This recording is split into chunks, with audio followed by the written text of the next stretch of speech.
Boa noite a todas e todos. Nós estamos aqui, mais uma vez, neste momento que a PADVIX, Professores Associados para a Democracia de Vitória, vem dialogar sobre alguns problemas que vêm afligir a educação pública já há algum tempo nesse país, e em particular em Vitória, Estado do Espírito Santo. Desta vez, o tema que nos traz é um tema já recorrente, que é o tema do tão famoso movimento Escola Sem Partido, que de sem partido, efetivamente, não tem nada. É um partido que é antidemocrático, é um partido que tenta gerenciar a liberdade de cátedra de educadores e educadoras, é um partido que tenta nos impor uma pauta conservadora, negando os princípios democráticos e negando tudo aquilo que nós temos estudado nas instituições públicas e nas instituições de ensino. Em particular, a partir do aprendizado que nós adquirimos do nosso grande mestre, professor Paulo Freire, um professor mundialmente reconhecido e que este movimento particularmente tenta negar. E para nos abrilhantar com uma palestra em relação a esse tema e outras questões que possam estar surgindo aqui, até porque, com a vida desse movimento democrático, para além do Escola Sem Partido, tem outros problemas que nos afligem. E as pessoas aqui presentes, elas podem estar ampliando o debate, inclusive, para essas novas temáticas. Para a gente dar início a esse trabalho, eu vou fazer uma pequena apresentação de quem está aqui conosco hoje, para além do Kleber, nosso grande amigo, que nos oportuniza esse momento aqui, e a Vanessa, tem as pessoas que estarão diretamente na live. Desde de antemão, agradecendo a toda a diretoria da PADVIX, os associados da PADVIX, que ajudam na organização, no planejamento dessas atividades. Para brilhantar o nosso tema de hoje, depois eu vou falar especificamente do currículo do professor, nós teremos aqui o professor Walter Martins, professor doutor Walter Martins. Eu sou Agnaldo, professor da Rede Municipal de Ensino de Vitória, com 2 cadeiras. Nós teremos aqui conosco também a deputada Camila Valadão, o vereador André Moreira e a vereadora Carla Coser, que estão na audiência pública e chegarão um pouco depois. Temos aqui também, para nos ajudar e garantir o direito às pessoas de ter acesso a esse tipo de trabalho, os intérpretes Walter Martins Jovede e Ana Carolina Duarte. A Ana Carolina Duarte está em tela. Para dar início ao nosso trabalho, eu vou convidar, após falar o currículo dele, o professor Dr. Walter Martins Jovede. O professor Walter Martins é professor do Centro de Educação da Universidade Federal do Espírito Santo, lecionando principalmente no curso de licenciatura em Educação do Campo. Foi professor efetivo da Rede Pública Estadual de São Paulo por aproximadamente 10 anos, lecionando a disciplina de Filosofia para o ensino médio. É doutor pelo Programa de Educação, currículo da PUC de São Paulo em 2012, tendo desenvolvido estudos sobre currículo crítico libertador e violência curricular na Escola Paulista.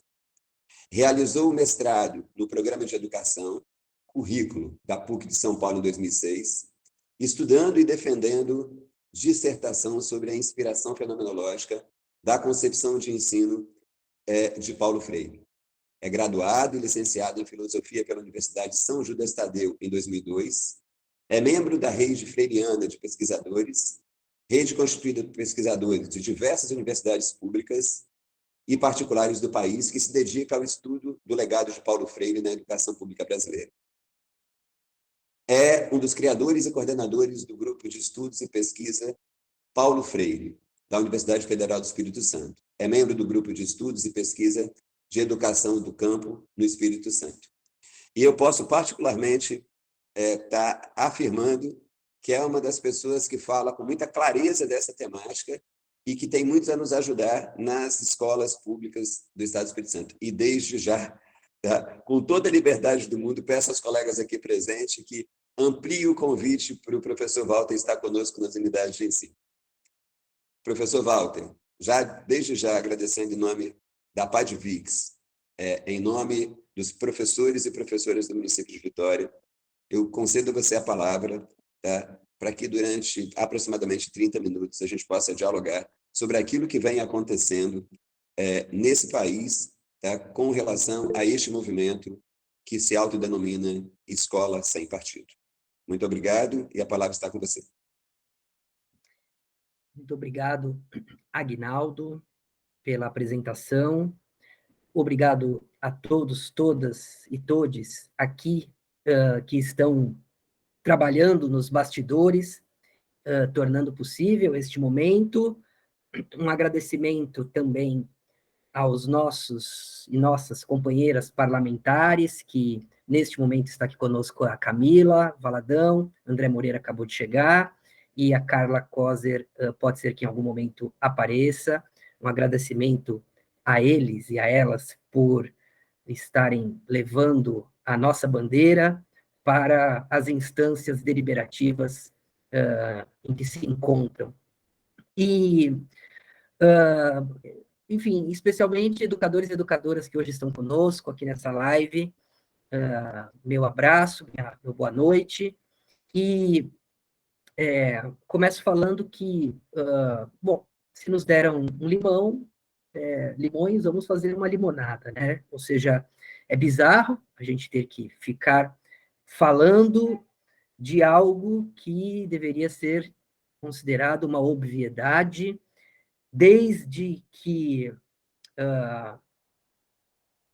o acúmulo de conhecimento pedagógico, historicamente elaborado, constatou e não deixou dúvidas de que a educação ela é, por definição, um ato político, ideológico e axiológico. Então, por isso que a gente ter que ficar debatendo esse assunto é bizarro. Mas o que eu quero dizer com a gente ter que fazer... vamos tentar fazer uma limonada com os limões.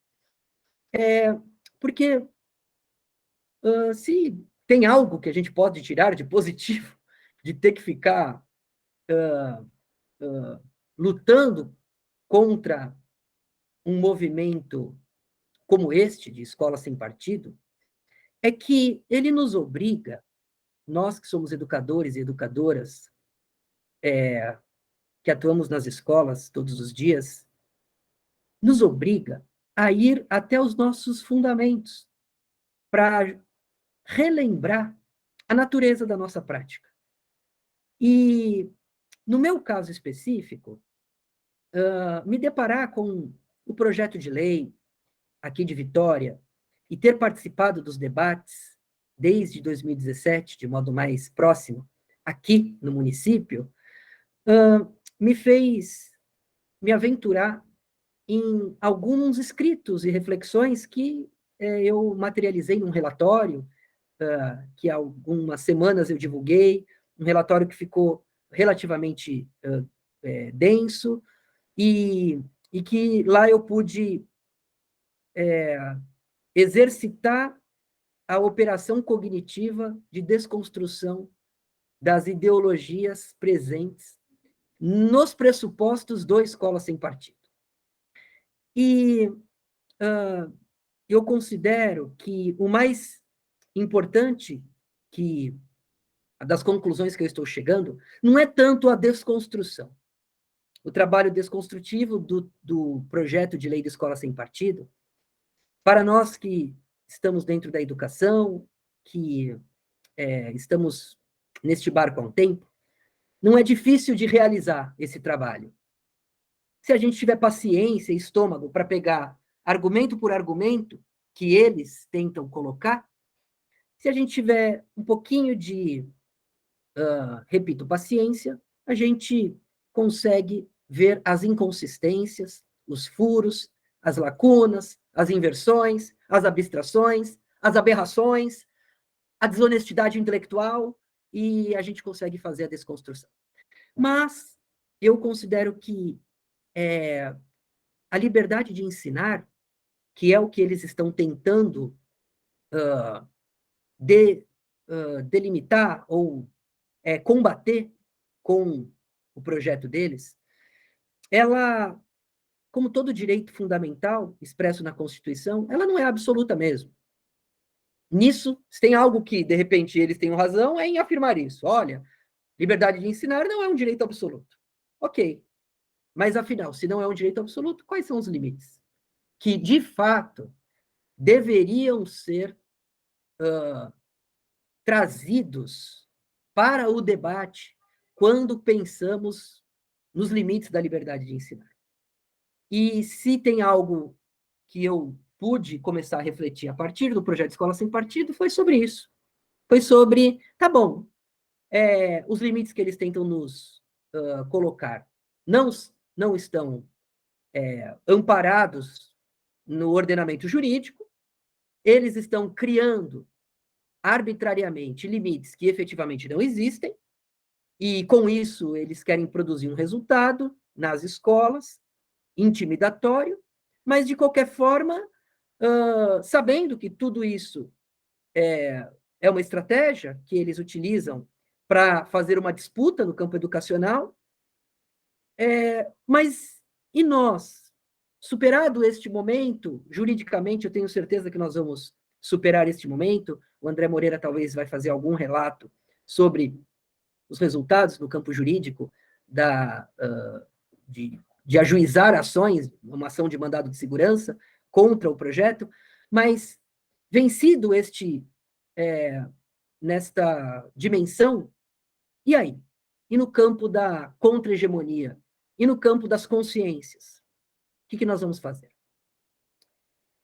A minha fala, ela quer se dedicar a isso que a gente pode pensar no campo das consciências.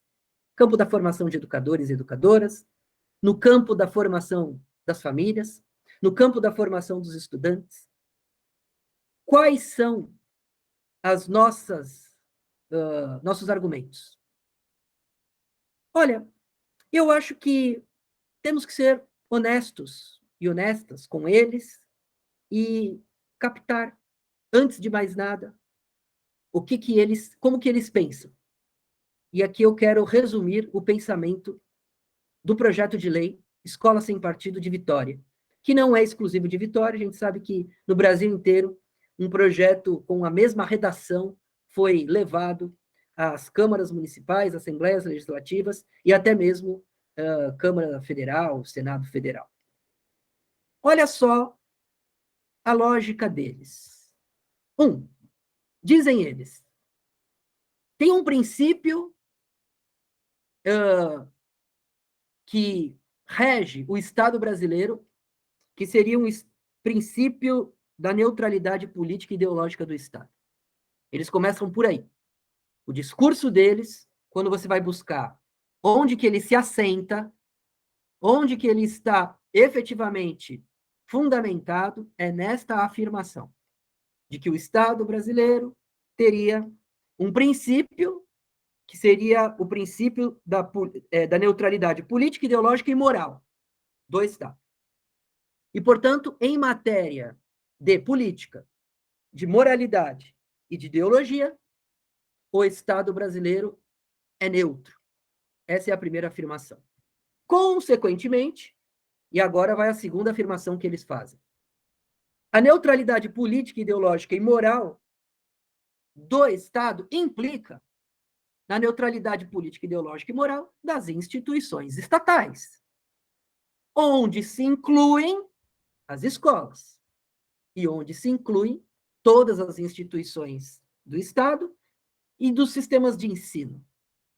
Então, percebe, um pressuposto tira uma consequência e daí sai uma terceira consequência. Ora, se é preciso haver neutralidade política, ideológica e moral das instituições estatais, logo deve haver neutralidade política, ideológica e moral dos agentes públicos em todas as repartições públicas do país. Então, percebem? Vai havendo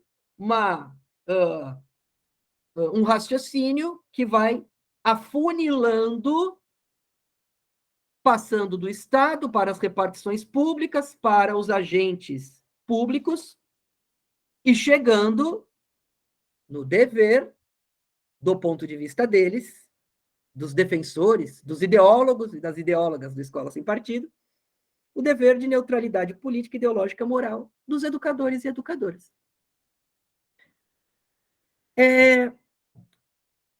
Para eles, o dever de neutralidade política, ideológica e moral dos educadores e educadoras tem como consequência que os docentes, e isso está escrito no PL, tá bom? No projeto de lei deles, os docentes e as docentes devem silenciar em todos os temas que contrariem concepções políticas, ideológicas e morais das famílias. Porque se contrariar concepções políticas, ideológicas e morais das famílias, a neutralidade do Estado foi corrompida e esses professores e professoras estarão cometendo uma violação da sua, do seu ofício, da sua atividade profissional. Quando houver, portanto, docentes que se posicionem política, ideológica e moralmente de modo contrário à família, estaria consumado, do ponto de vista deles, o abuso do direito de ensinar. Logo,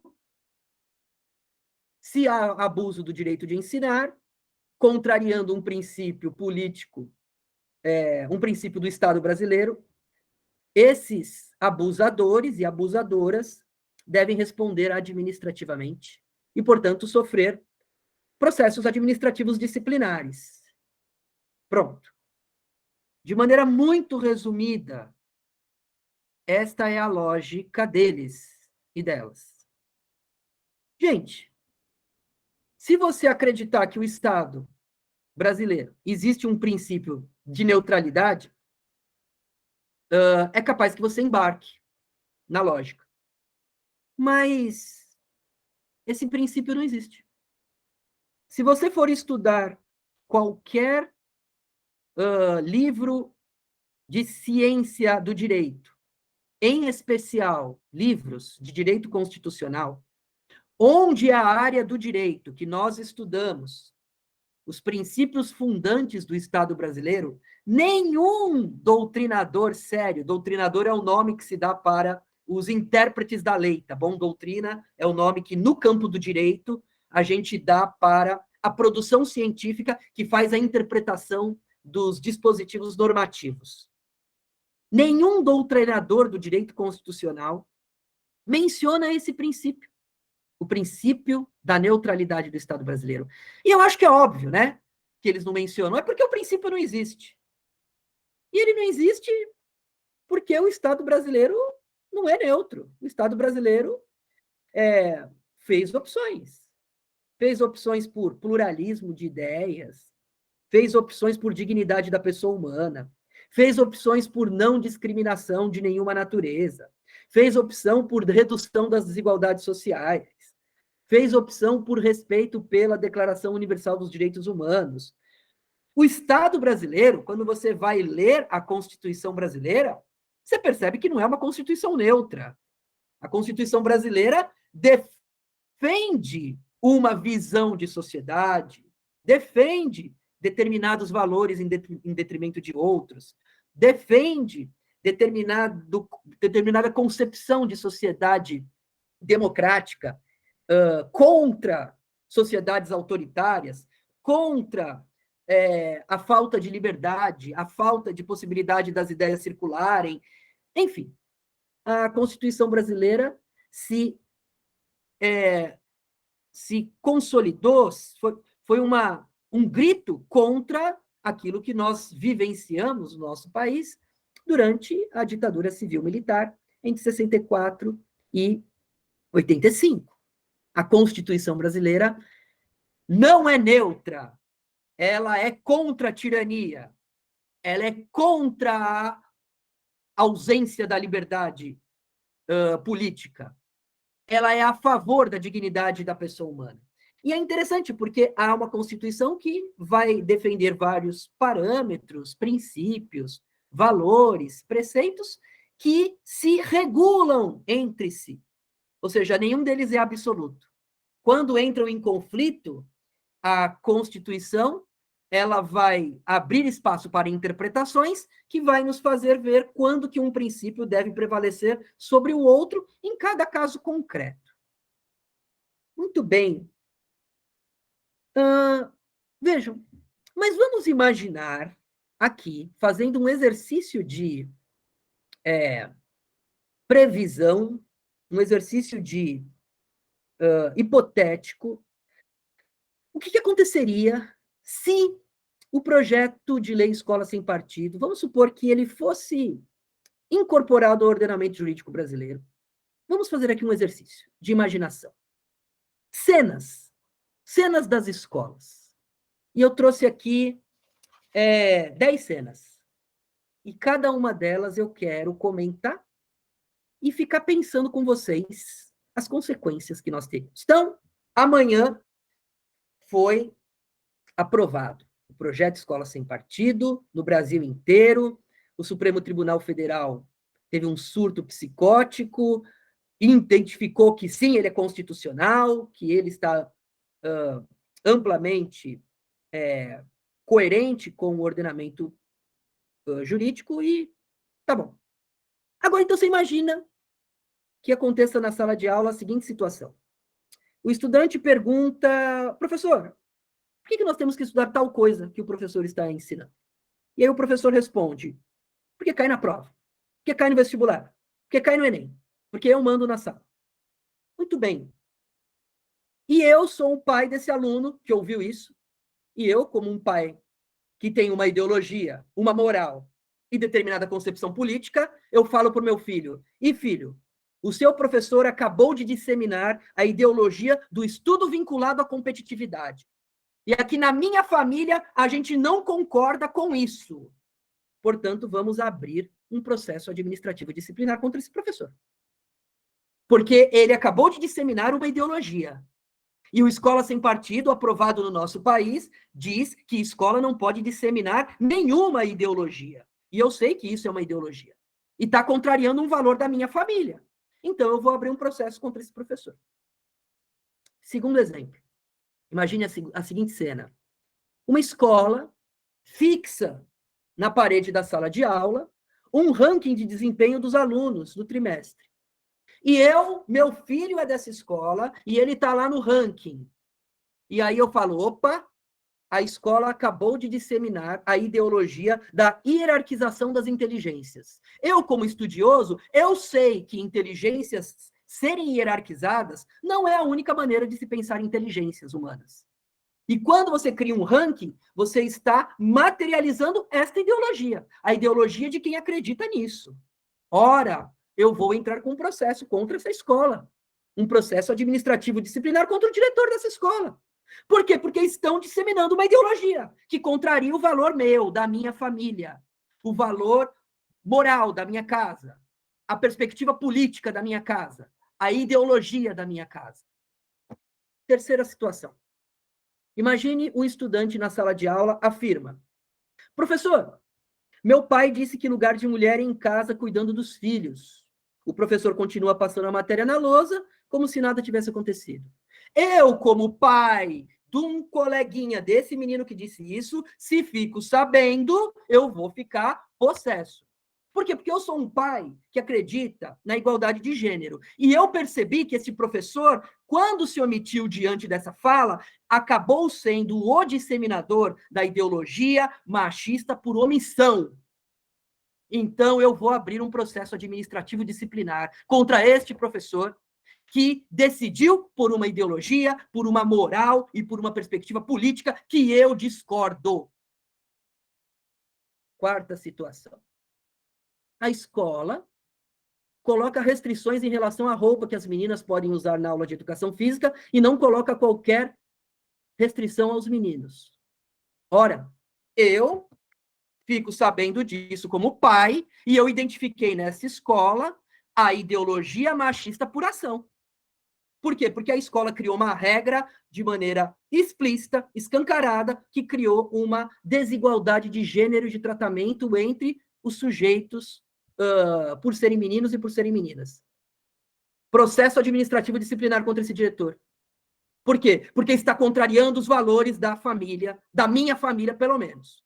Os valores da minha moral, os valores da minha concepção política, da minha ideologia. 5. O professor determina na sala de aula, quinta situação. Pessoal, hoje nós vamos aprender a equação de segundo grau. Copinha aí no caderno que vou escrever na lousa. Veja, Paulo Freire disse que ideologia que é essa. É a ideologia da educação bancária. Ou seja, eu, como pai, que não sou a favor da educação bancária, vou nessa escola, bater na porta e falar: ô professor, você está ensinando equação de segundo grau, colocando os alunos para copiarem na lousa, sem fazer nenhuma problematização, sem abrir nenhum espaço para o diálogo, sem discutir a finalidade social e política desse tipo de conteúdo? Vai tomar processo na cabeça, professor. Processo administrativo disciplinar, porque contraria a moral da minha casa, a ideologia da minha casa, os valores da minha família. Sexta situação. O professor diz assim: estudantes, se comportem, senão eu vou dar ponto negativo. Olha, é a ideologia da avaliação punitiva. A avaliação usada como meio de coerção. Eu, como pai, que sou contra a avaliação punitiva, vou abrir um processo disciplinar, administrativo disciplinar, contra esse professor. Porque está disseminando uma ideologia que contraria uma moral que na minha casa é importante. De que as pessoas aprendam a fazer as coisas, não porque tem medo de uma consequência, e sim por consciência. Então ele está contrariando uma coisa que ele aprende em casa, que meu filho aprende em casa. De que a gente faz as coisas porque a gente tem consciência do que está fazendo. Outra situação. O estudante... o professor fala em sala: olha, turma, vocês precisam estudar para ser alguém na vida. Esse professor acabou de disseminar a ideologia da cultura como sinônimo de instrução formal. Consequentemente, todo mundo que não tem instrução formal é ninguém. Ele automaticamente disseminou uma ideologia que contraria valores que eu ensino em casa.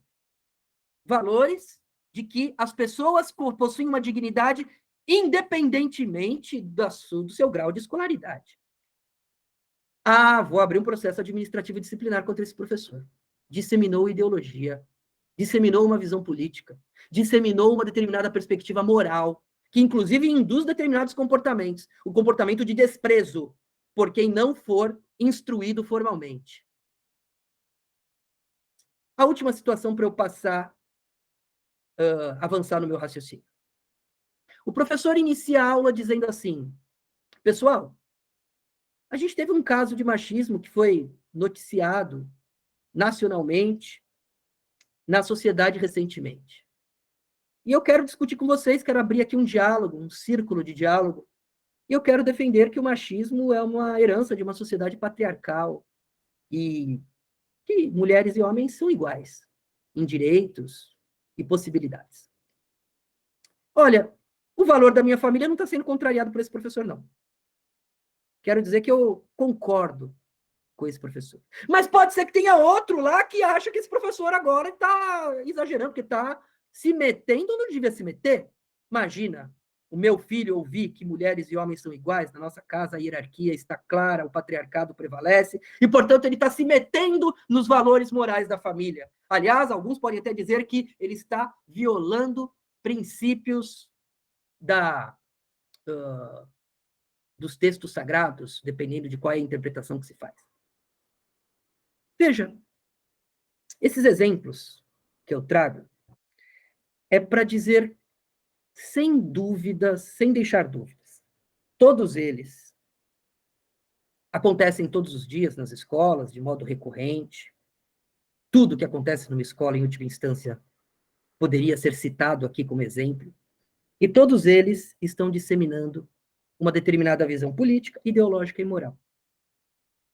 Não existe experiência educativa que não está disseminando alguma experiência, uma visão política, ideológica e moral. Se você for dizer que as escolas não podem contrariar visões políticas, ideológicas e morais da família, porque aí ela estaria cometendo um tipo de abuso do direito de ensinar, se a gente for dizer isso, então, minha gente, processem todos e todas os educadores e educadoras. Processem todos e todas diretores e diretoras. Todos os secretários de educação. Todos os coordenadores e coordenadoras. Todos os pedagogos e pedagogas. Todos merecem processo administrativo disciplinar. E, no limite, fechem todas as escolas. Porque as escolas estão condenadas a disseminarem perspectivas políticas, ideológicas e morais que vão contrariar alguém. Sempre vai ter alguma família que vai estar sendo contrariada. Porque família é uma instituição social heterogênea. Eles tentam querer fazer a gente acreditar, eles tentam fazer a gente acreditar que quando se fala família, estão falando de algo homogêneo, de algo que é idêntico em todas as casas e que os valores são mais ou menos apreensíveis, que dá para você chegar em uma unidade, em uma comunhão de valores. Isso é impossível. Você percebe? O último professor é o único que estaria de acordo com os valores da minha família, da do Walter. Todos os outros estariam contrariando os meus. Mas como o Walter é um sujeito democrático, o Walter não acha que teria o direito de abrir processo administrativo contra nenhum desses professores que contrariam os valores da minha família. Porque o Walter acredita que a escola é o espaço justamente do seu filho ter contato com a pluralidade de perspectivas de uma sociedade plural, democrática e diversa. O absurdo da proposta deles é que eles querem criminalizar a natureza do ato educativo. Eles querem dizer que o ato educativo, quando dissemina política, ideologia e moral, ele estaria incorrendo no abuso da liberdade de ensinar, no abuso do direito de ensinar. Este é o absurdo. Isto é a situação bizarra. Quando eu falo assim, o projeto é bizarro, é porque no limite é isso. Todas as cenas escolares, essas que eu descrevi, e qualquer outra que você trouxesse aqui para o nosso debate, são políticas, ideológicas e morais. Porque todas elas, por pertencerem ao ato educativo, é da natureza da educação ser política, ideológica e moral. É da natureza da educação. Agora, não é porque é da natureza da educação ser política, ideológica e moral que a escola, sim, abarca toda e qualquer manifestação de maneira a permitir que circule tranquilamente. Porque é claro que a escola tem compromissos com alguns valores que a Constituição consagra. A escola e docentes têm obrigações. Obrigações para com valores políticos, ideológicos e morais assumidos pela Constituição de 88. Nós temos obrigações para com direitos humanos na escola. Nós temos obrigações para com a dignidade. E quando alguém, em nome das convicções familiares, dentro da escola, viola direitos humanos, viola dignidade humana, viola pluralidade de concepções, viola o respeito pelas diversidades, aí a escola pode e deve colocar limites. Porque a escola não é um espaço neutro. A escola tem um lado. É o lado de uma sociedade democrática. É o lado de uma sociedade que reconhece o valor da convivência das diferenças. Então, se porventura, em nome das convicções familiares, alguém dentro da escola verbaliza preconceito, verbaliza pedofilia, verbaliza racismo, verbaliza machismo, verbaliza desprezo de classe, verbaliza preconceito regional, verbaliza fake news. É papel da escola demonstrar desapreço por essas visões. É papel da escola contrariar essas visões. E, nesse caso, quando fazemos isso, não estamos violando nada. Pelo contrário, estamos fazendo o nosso dever para com a civilização que nós conquistamos. Olha, vai dar 30 minutos agora aqui no meu relógio. Esse era o combinado da minha fala. Eu agradeço o espaço que foi cedido e estou aqui à disposição para indagações que, porventura, sejam feitas e manifestações. Mais uma vez, é um grande prazer. Valeu. Professor Walter, muitíssimo obrigado pelas explicações, por esse diálogo conosco aqui.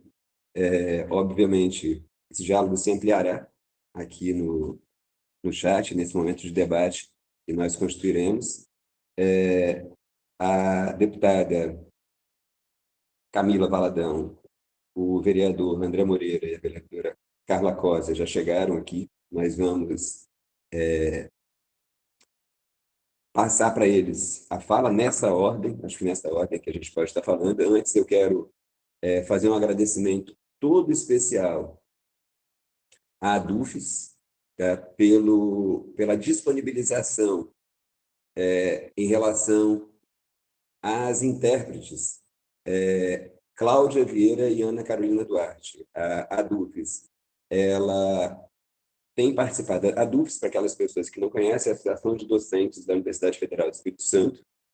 Ela tem participado dos debates que dialogam com a educação pública nesse estado, e particularmente em relação ao tema em questão.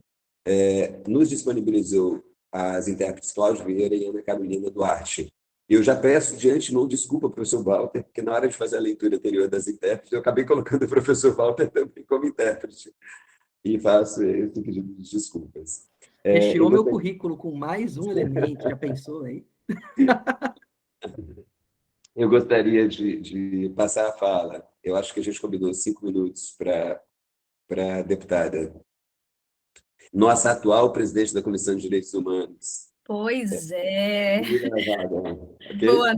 Boa noite a todos, todas e todes. Eu quero agradecer a Padvix pelo convite, dizer da minha alegria, viu, durante esses 2 anos que eu fiquei como vereadora, de ter a Padvix como uma aliada importantíssima nas batalhas em defesa da educação de Vitória, viu, Aguinaldo? E aí, a partir de você, eu já deixo minha saudação para todas as pessoas, saudar também o professor Walter, que aula com exemplos importantes para a gente demonstrar, né, os absurdos de forma bem pedagógica desse projeto Escola Sem Partido, dos projetos, né, pensando Escola Sem Partido como um conjunto de iniciativas e não apenas uma única proposição.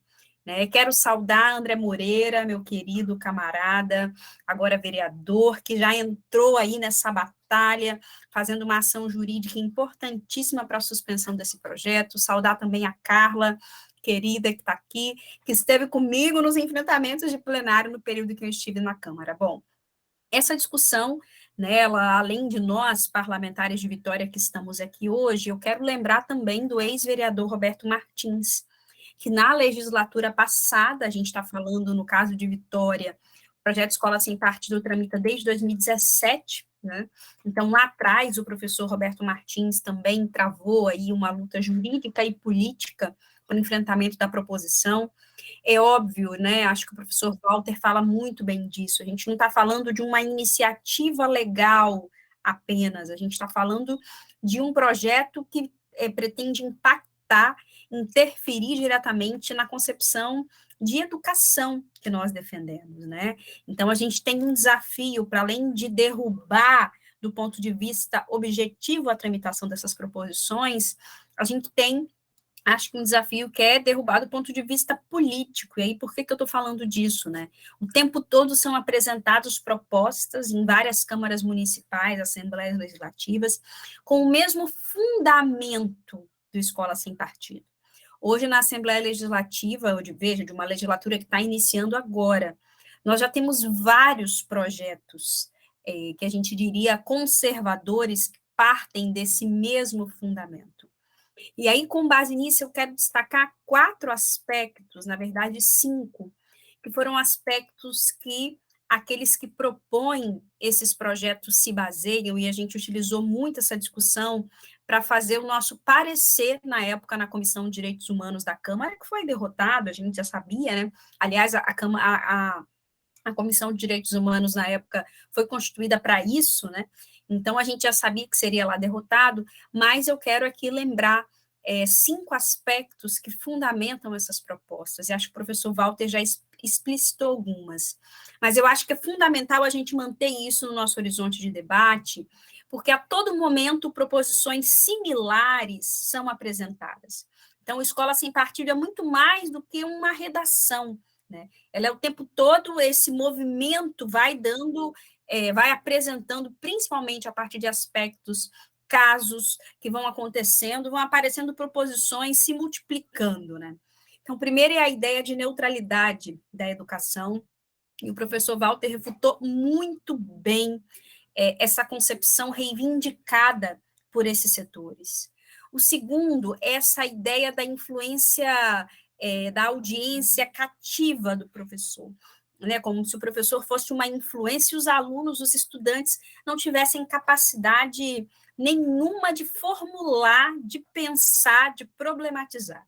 E eu quero falar disso porque isso tem vinculação direta com o aspecto terceiro, que é essa prioridade dos valores familiares sobre a educação escolar, que também tem a ver com a concepção de infância ou de juventude. Esses setores partem de uma concepção de infância e de juventude que não enxerga esses sujeitos como sujeitos de direitos, com capacidades. Eles estão lá atrás no Código de Menores ainda, sabe? Tanto que todas as suas intervenções, muitas vezes se dizendo defensores da infância ou defensores da família, parte de uma concepção de infância que não tem capacidade, que não tem direitos, que não formula, que não pode acessar, portanto, não pode saber sobre sexualidade porque não tem capacidade de pensar acerca disso. Ou ainda, mais grave essa concepção, pensa que adolescentes e jovens são propriedade de pais, portanto, como se apenas a família tivesse a responsabilidade no processo educativo. E é muito importante a gente entender isso, porque todos os projetos apresentados por esses conservadores partem muito dessa concepção. É uma infância sem pornografia, que a gente já viu aprovado, ou são projetos que não permitem, por exemplo, as crianças fazer, por exemplo, debate de sexualidade, a gente já teve um na Câmara de Vitória aprovada nesse sentido, ou o próprio homeschooling, né? Ou ainda a ideia, a partir disso, crianças e jovens só podem... as consequências... as consequências imediatas disso, nós já sabemos, né, quais são. Projetos como esse, ou ainda uma lógica de educação violenta, e aí não por acaso a gente tem, ainda nos dias de hoje, crianças e adolescentes sofrendo muitas violências domésticas, inclusive, né, dentro de casa, dentro dessa concepção de que elas são posse de pais, portanto, não têm direitos, não têm capacidades. Acho que esse é um desafio muito importante, que passa pelo debate dos direitos humanos, passa pelo debate da infância, e é, na minha avaliação, uma das chaves de confrontação desses setores conservadores. Hoje nós não estamos mais na Câmara de Vitória, mas os debates feitos lá, e a PADVIX foi muito importante nesse processo, contribuem hoje para os enfrentamentos que teremos que fazer no próximo período, nos vários espaços, dentre eles a Assembleia Legislativa, onde nós temos, por exemplo, projetos como linguagem neutra, né, que para mim está dentro desse mesmo bojo que a gente está falando aqui. Então, que a gente possa seguir formulando espaços de debates, como esse que nós estamos aqui, exatamente para a gente ir amadurecendo os nossos argumentos do ponto de vista político e as nossas estratégias de enfrentamento. Cada momento, por fim, quero fechar falando disso, que acho que já passei meu tempo, cada momento exige de nós, além da atenção permanente, a construção de estratégias, né? Por exemplo, hoje a gente teve uma ação vitoriosa do ponto de vista jurídico em Vitória, mas será que as estratégias jurídicas, vou fechar falando disso, depois o André complementa, a Carla também, será que do ponto de vista jurídico todo momento é válido entrar, né? Ou não? Eu, particularmente, tenho sempre preocupações. Acho que os aspectos jurídicos têm que ser casados com as análises políticas. E aí, nesse sentido, eu acho que a decisão conquistada pelo mandato do André, em diálogo com os demais, foi muito importante. Por quê? Porque, na minha avaliação, casa com a conjuntura política, que é o quê? Nós vivemos um momento de virada no nosso país. Segurar isso, a tramitação desse projeto, do ponto de vista judicial, é importante em Vitória. Por quê? Porque daqui a pouco essa Câmara será alterada e eu tenho certeza que nós teremos uma composição que possibilitará, em breve, a enterrada de vez do projeto Escola Sem Partido na Câmara de Vitória. Então, segurar a tramitação hoje é importante para que daqui a pouco a gente faça o sepultamento definitivo desse projeto, porque a conjuntura política nos possibilitará isso seguramente. Quando foi entrado lá em 2017, eu particularmente teria dúvidas. Por quê? Porque depois o projeto voltou a tramitar com segurança jurídica e está aí até hoje uma composição de legislativo muito mais complexo do que em momentos anteriores. Enfim, fecho dizendo isso, que a conjuntura política ela é dinâmica e que nesse movimento vitorioso de agora, nessa construção coletiva, daqui a pouco, nós seguramente estaremos enterrando definitivamente esse projeto na cidade de Vitória. E, em breve, todos esses setores também serão enterrados, vamos pensando assim, por todo o país, seguimos na batalha na Assembleia Legislativa. Um abraço. Obrigado, deputada Camila. Antes de passar a fala para o vereador André Moreira, a PADVIX gostaria de parabenizá-lo pela ação impetrada, pelo resultado da mesa, parabenizando todos os vereadores de oposição, e aí, falando da nossa ex-vereadora Camila Valadão, do vereador André Moreira, da vereadora Carla Cosa. O que nós temos cobrado da Câmara Municipal de Vitória é cumprir aquilo que é de sua responsabilidade. Criar projetos de lei, fiscalizar os atos do Executivo. E a Câmara, e alguns destes vereadores que, neste momento, se debruçam para criar projetos da natureza do projeto que a gente está debatendo, deveriam fiscalizar, por exemplo, as milhares de horas que o município, que o poder público, que a secretária Juliana e o prefeito Pasolini devem aos munícipes de Vitória. Já denunciado pela PADVIX, já denunciado pela então vereadora Camila Valadão, pela vereadora Carla Cosa, sabe? E por tantos outros colegas. Vereador André Moreira, a palavra está com Vossa Excelência. Gente, obrigado, Aguinaldo. Obrigado. Eu vou fazer um agradecimento especial à Camila, porque hoje eu estou no gabinete dela. Estou fazendo aqui a manifestação de dentro do gabinete da Camila, e isso mostra assim, a nossa necessidade de interação, integração, os mandatos do PSOL, e a gente pode, inclusive, estender isso para a vereadora Carla também. Então, andando de forma coordenada para a defesa dos interesses sociais da classe trabalhadora, de quem pensa a partir de uma perspectiva progressiva, aqui em Vitória, no estado do Espírito Santo. Então, fazer o agradecimento à Camila por ter cedido para a gente esse espaço, agradecer ao PADVIX e também a DUFS pela oportunidade do debate, né? E agradecer a todo mundo que está aí nos vendo, né? Aos camaradas e às camaradas que estão aí nos assistindo. A gente sabe que esse debate é um debate importantíssimo. Eu quero começar fazendo um breve uma breve discussão sobre o que é o direito à educação. Porque há uma confusão sobre a natureza do direito à educação.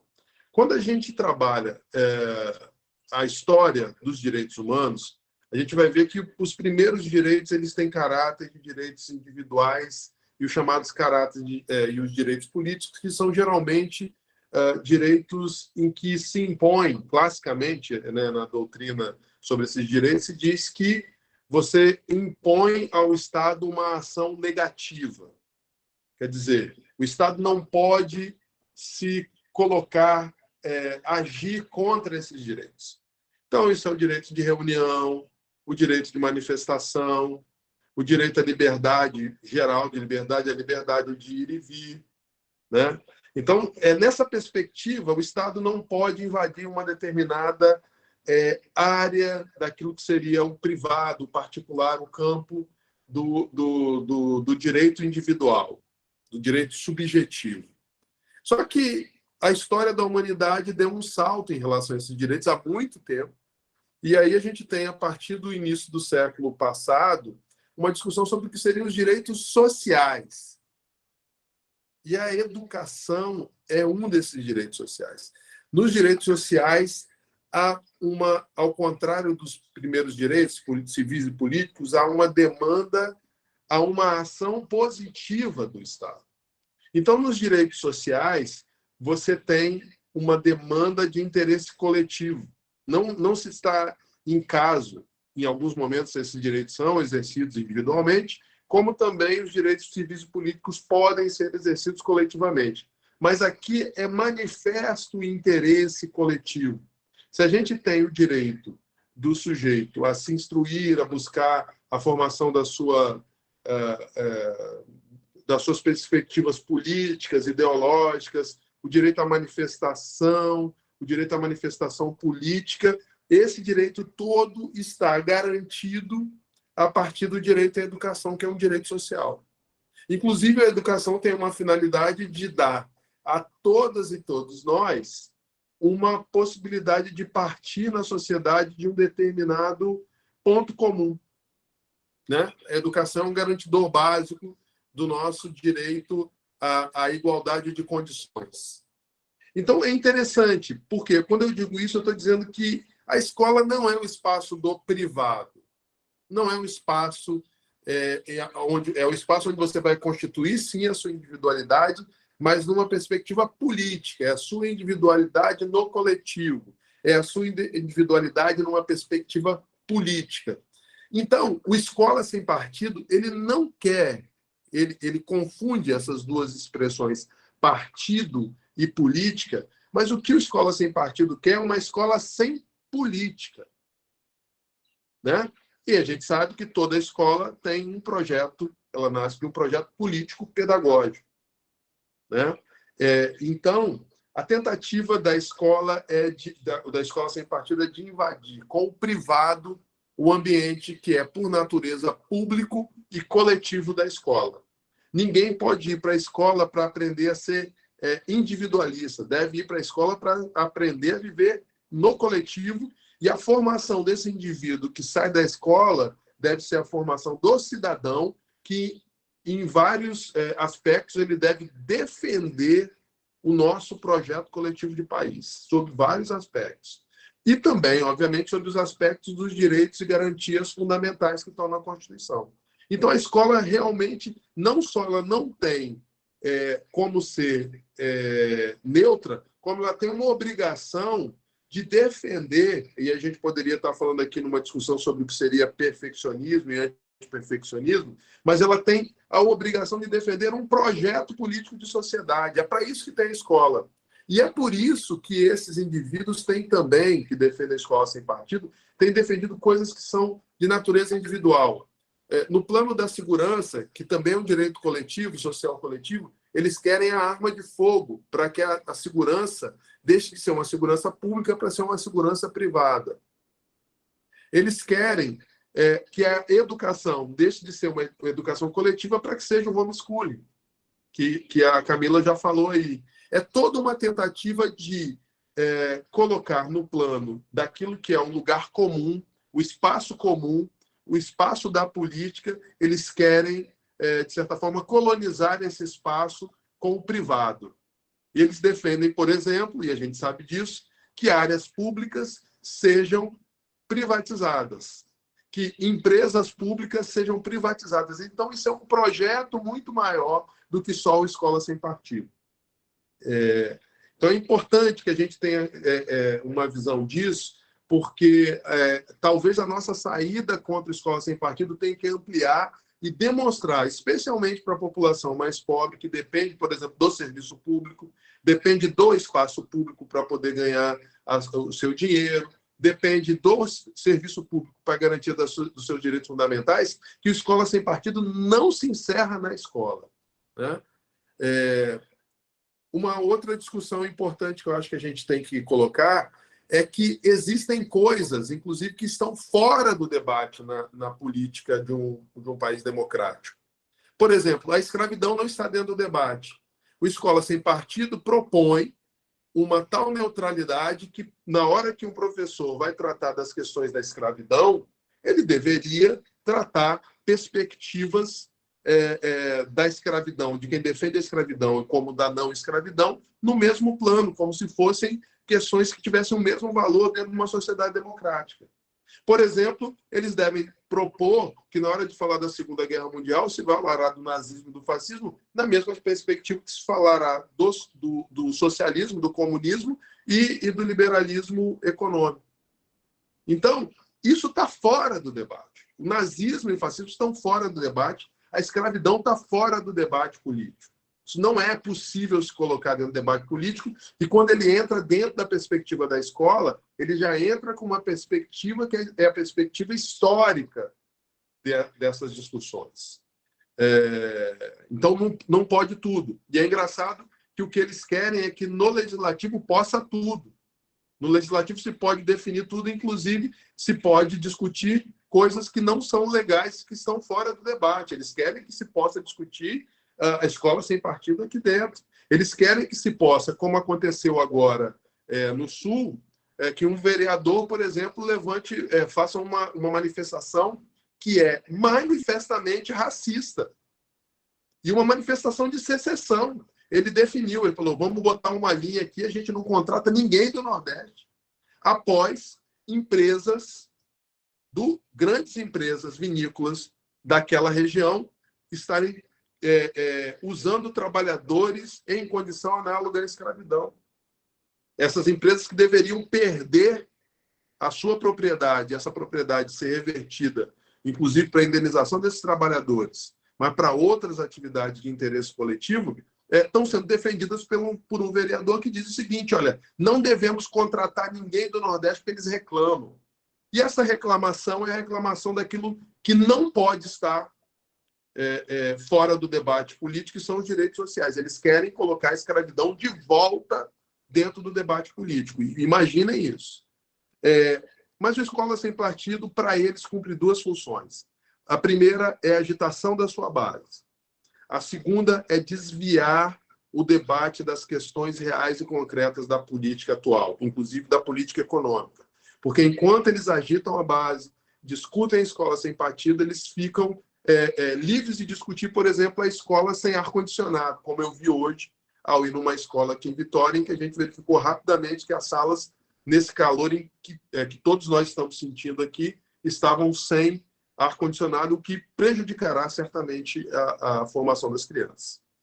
Para falar um pouquinho da ação jurídica, esse foi um mandado de segurança que, como a Camila já falou, eu acho que esse era o momento de ingressar com esse mandado de segurança, que diz o seguinte, existem questões que não podem sequer ser objeto de processo legislativo. Neste caso, não é a matéria que está em discussão, mas o fato de que essa matéria não é competência do município. Então, o que acontece é que nós temos direito, como parlamentares, tanto eu quanto a Carla teria direito a fazer isso também, de dizer o seguinte, o legislativo municipal não deve colocar para funcionar um projeto de lei que trata de algo que, se ao final for julgado, será julgado inconstitucional por uma questão formal, porque não é nossa a atribuição e a competência para tratar disso. E as decisões do STF são muito tranquilas em relação a isso. Elas dizem o seguinte: deve haver todo tipo de debate dentro do legislativo, menos aqueles que não produzirão, desde o início, uma norma jurídica válida. E, nesse caso, o corte que o STF faz é naqueles casos em que há vício de iniciativa ou usurpação de competência de outro ente federativo. No caso do Escola Sem Partido, como se trataria de normas gerais sobre educação, seria do nível federal, porque seria Lei de Diretrizes de Base da Educação. A gente ganhou a liminar, ela pode cair, eu acho que ela não deve cair, mas ela pode cair. E aí a gente tem que lembrar de uma coisa: nós não podemos, como aconteceu da outra vez, em 2017, perder a oportunidade desse tempo que a gente ganha para fazer um grande processo de ir às bases, discutir as questões reais e concretas das escolas e até mesmo a discussão sobre escola sem partido, para que a gente volte fortificado nessa discussão e possa enfrentá-la em qualquer âmbito. Porque eu imagino que a gente acabou perdendo naquele momento a nossa organicidade como movimento social e acabamos deixando que o Escola Sem Partido granjeasse um certo apoio entre as pessoas, especialmente as que não conseguem discernir entre o que é uma discussão dessa natureza e as questões reais sobre as quais passam a educação no Brasil e, no caso específico nosso, aqui em Vitória. Eu acho que é isso que eu tinha para dizer, não sei se eu falei demais, mas agradeço de novo, viu, Aguinaldo, a oportunidade e a todas e todos que estão aqui nos assistindo. E vou pedir licença, tá, Aguinaldo? Você sabe que a gente está em outro evento. Claro, claro. Né? André, assim, só respondendo, a gente agradece. Você não falou demais, na realidade, a gente precisa ouvir mais, mais e mais. Nós estamos num momento que a gente não pode vacilar. Alguns colegas no comentário disseram quanto a esse movimento de direita. Ele não dorme e nós não temos o direito de dormir em nome da população desse país, das crianças, das minorias que vocês também representam. Muito obrigado pela sua participação. A Padvix conta com você, com a deputada Camila, com a vereadora Carla, para esse embate, e desde já nos colocamos à disposição para qualquer pauta. Ok? Muito obrigado, André. Amiga vereadora Carla Coser, a palavra. Boa noite. Grande guerreira. Literalmente grande, gente. Boa noite, Aguinaldo. Boa noite a todos os presentes. Vocês estão me ouvindo bem, gente? Eu estou dentro do carro, improvisado, como o André falou. Hoje a gente estava com 2 eventos simultâneos, participando de uma audiência pública sobre um tema muito importante para a cidade, mas não poderia deixar de participar desse debate tão importante também. Então, parabenizar a Padvix pela iniciativa, saudar aqui minha colega Camila, agora deputada estadual, feliz com essa eleição hoje. Dentro de casa, conversava muito com o João sobre a importância dele compor essa comissão, desse voto decisivo hoje, que decidiu Camila presidente da Comissão de Direitos Humanos, junto com a Irine, dando um tchau para o atraso. Saudar meu colega vereador André Moreira, que já chegou num ano de muitos desafios, né? A gente está apenas 2 meses aqui, 3 meses de trabalho, mas muitas modificações, muitas coisas acontecendo na Câmara de Vitória. E saudar todos que estão nos assistindo aqui, especialmente o professor Walter, que foi, na primeira oportunidade que eu ouvi ele falando, foi muito claro e que agora trouxe mais uma vez exemplos tão importantes. A pergunta que eu me faço dentro do mandato, que eu acho que nós precisamos responder, é: por que tamanho medo das escolas e dos nossos professores e profissionais de educação? Por que a direita conservadora tem tanto medo das escolas? E por que esses projetos, que aparecem cada vez com nomes diferentes, têm sido a estratégia deles? Nós percebemos que há uma diferença entre quem acredita num Estado laico e que acredita que o caminho que nós devemos seguir deve ir pela Constituição, e quem pauta a vida e todas as outras ações da sua escolha na Bíblia. Mais especificamente, essa direita conservadora, evangélica, neopentecostal. Eu via uma expressão nas redes sociais recentemente que eu achei muito interessante falando.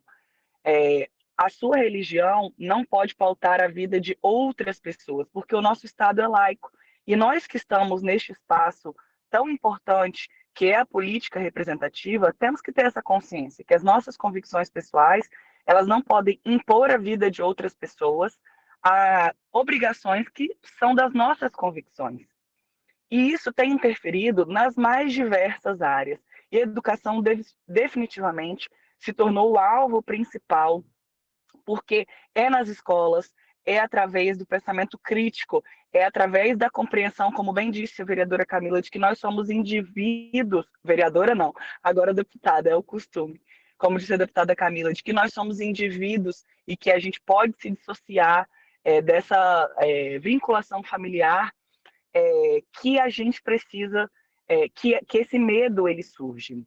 Na Câmara de Vitória, eu e o André, a gente discutia se o caminho viável agora era levar isso para a pauta e encerrar o debate político já nesse momento, com uma possível vitória, porque nesta composição que nós estamos na Câmara de Vitória hoje, a possibilidade da aprovação de um projeto desse, ela é de fato grande, ainda que no passado nós tenhamos, nós não, né? A Câmara aprovou o projeto do Infância Sem Pornografia, mas por orientação da Secretaria e por orientação também a gente imagina, da Prefeitura, o projeto foi vetado pela Prefeitura Municipal de Vitória, mas seria uma vitória política muito grande.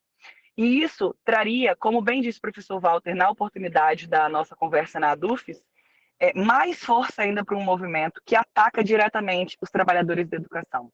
A nossa maior preocupação com a volta desse projeto para a Câmara de Vitória é que situações como a que aconteceram com a professora Rafaela na Escola Renato Pacheco se repitam.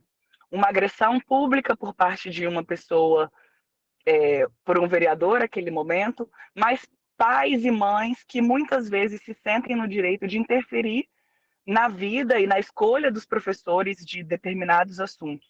Os nossos desafios aqui, e eu sempre digo nessas reuniões que nosso trabalho enquanto vereadores é mais ouvir e saber como replicar as iniciativas das escolas, dos professores, do que, de fato, apresentar todas as soluções, entendendo que são os trabalhadores da educação que vão saber os melhores caminhos para a gente seguir, ouvir.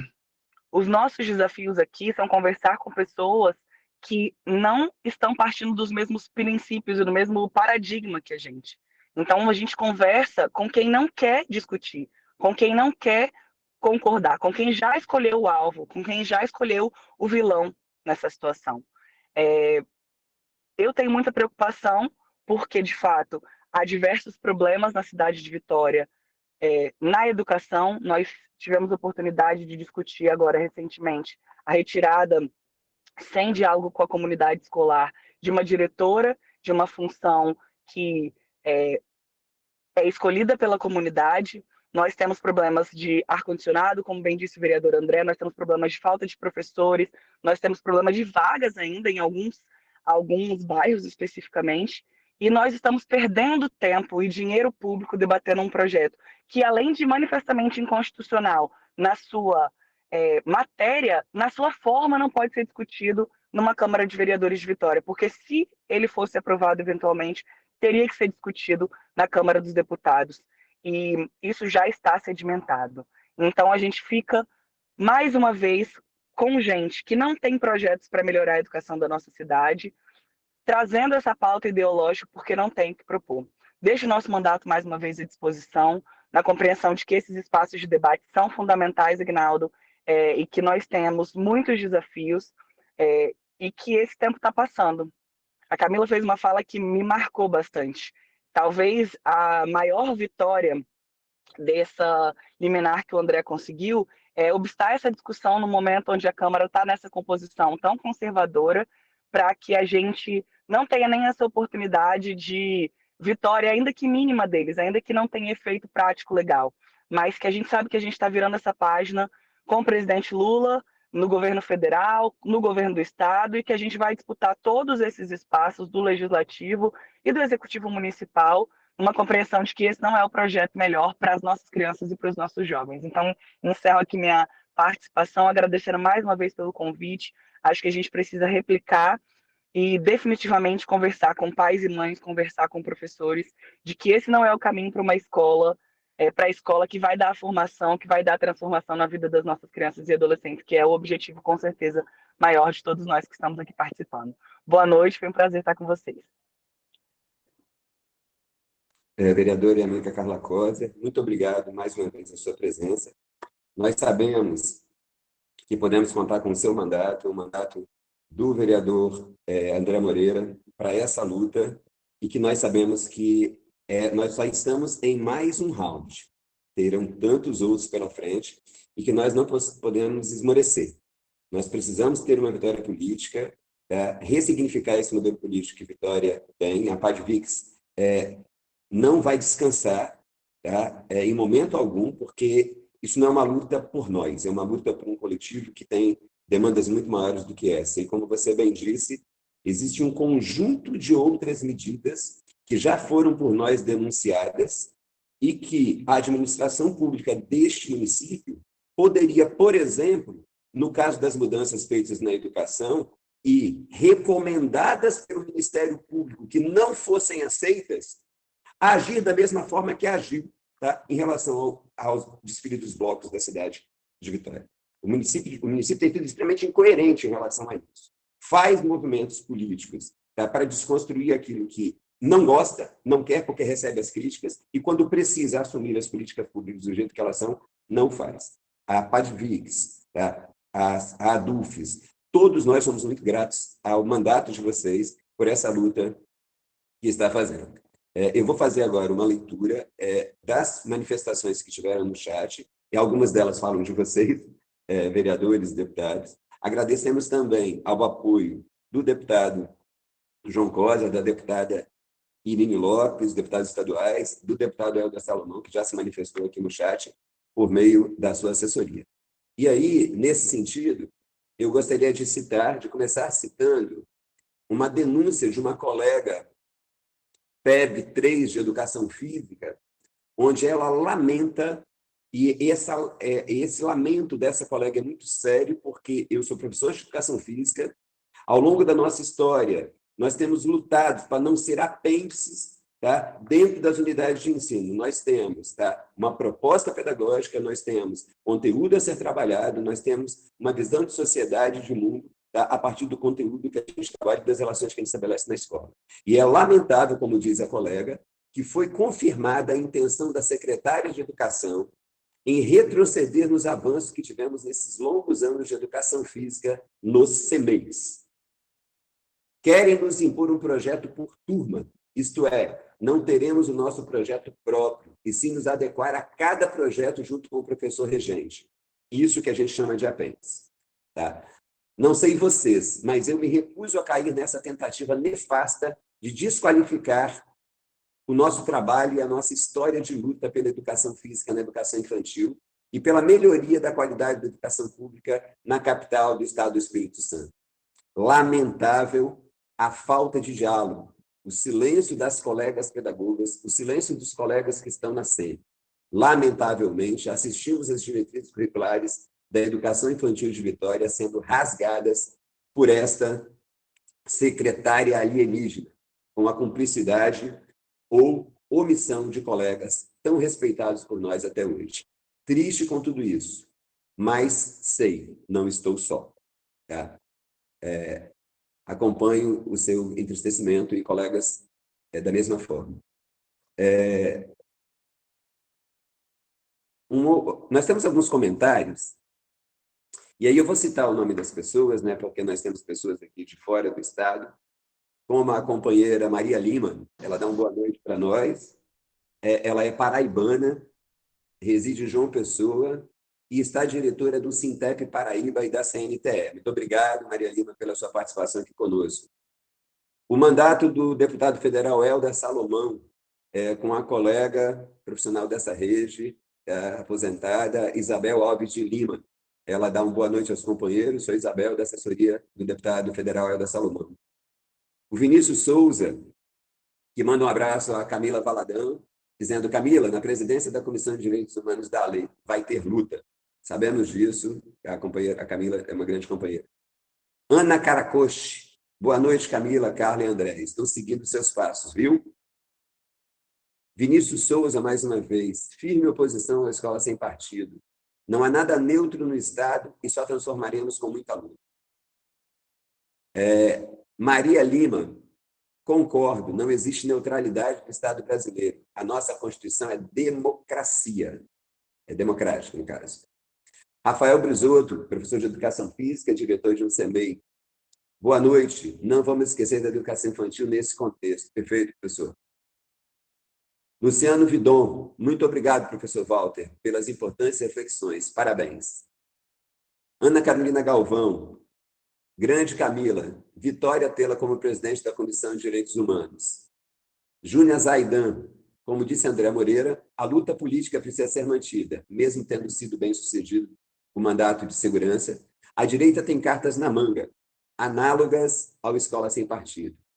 Rodrigo Sarruj Molina, parabéns pela excelente iniciativa de defesa da escola democrática, pública e socialmente referenciada.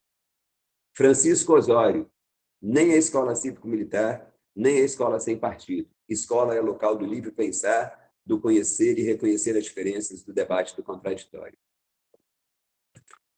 Wesley Lacerda, ajudei as ocupações estudantis do Colégio Estadual do Espírito Santo. Denunciamos a crueldade que é o Escola Sem Partido, um projeto racista, LGBTQIA+, fóbico, capacitista. Rafael Brizoto, é bom lembrar que dia 2 de fevereiro, às 9 horas, dia 2 de março, teremos uma audiência das aposentadas de Vitória na Assembleia, em frente ao Shopping Vitória.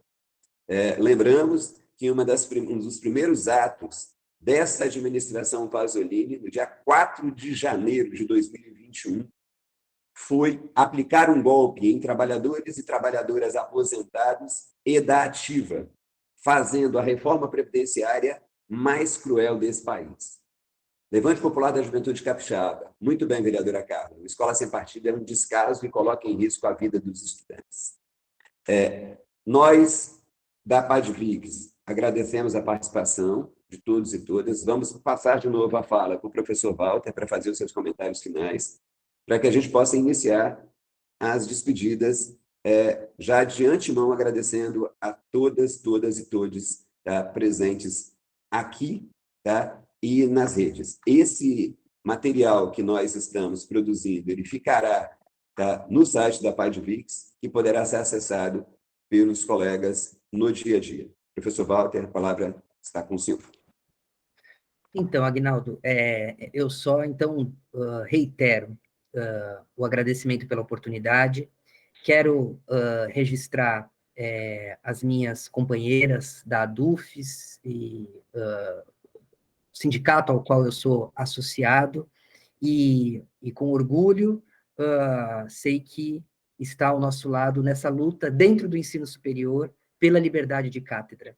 Então, com muita alegria, eu faço essa homenagem ao nosso sindicato na figura da presidenta Júnia.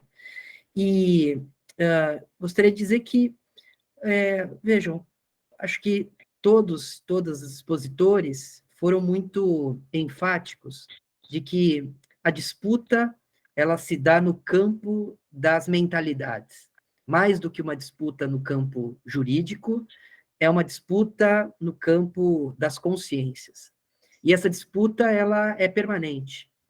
E eu quero me colocar à disposição para esses embates do cotidiano, na linha de frente, com educadores e educadoras, com os pais, mães, familiares responsáveis, e com as crianças, jovens e adultos, para contribuir no entendimento da natureza do processo educativo. Essa minha fala, ela emergiu de um relatório, como eu disse no início, escrito, ele tem 110 páginas, 24 capítulos, 77 sessões, e, portanto, tem muitos detalhes que aqui não puderam ser abordados, e, se tiver a oportunidade, espero poder tratar deles de maneira mais minuciosa. É isso, muito obrigado, Zoraide, Muito obrigado, Aguinaldo. E as nossas companheiras aqui que ficaram responsáveis por intérprete de Libras, também agradeço a vocês. Parlamentares, colegas, amigos aqui dos bastidores, um grande abraço, todos e todas. Professor Walter, muito obrigado. A gente não pode deixar de fazer um agradecimento muito especial a duas pessoas que o tempo todo nos ajudam desde a criação da PADVIX, que é o Kleber, nosso colega, que é responsável por essa apresentação, a sua esposa, a professora Vanessa Miossi. A gente quer, mais uma vez, agradecer ao apoio da ADUFES e as intérpretes, né, agora da maneira correta, do professor Walter, a Cláudia Vieira e a Ana Carolina Duarte, que foram disponibilizadas para esse momento pela ADUFES. Nós, mais uma vez, agradecemos. Esse é mais um trabalho que a PADVIX organiza, mais um entre tantos outros. Nós já estamos com uma agenda programada.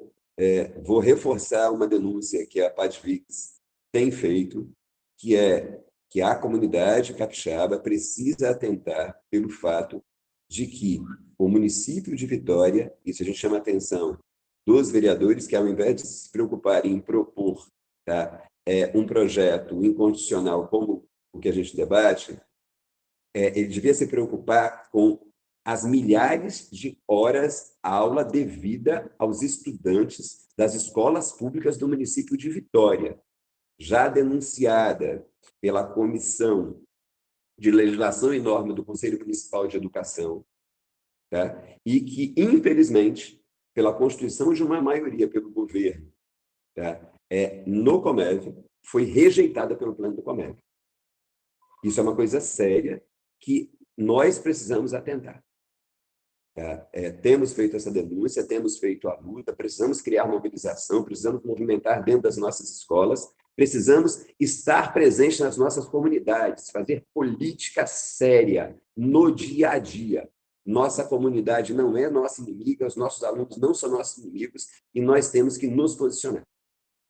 Muito obrigado à participação de todas e todos. A PADVIX se despede.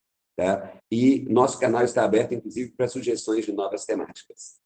Obrigado a todos e todas. A gente encerra o chat, podendo as pessoas que estão neste grupo aqui permanecerem um pouquinho para se despedir. Boa noite.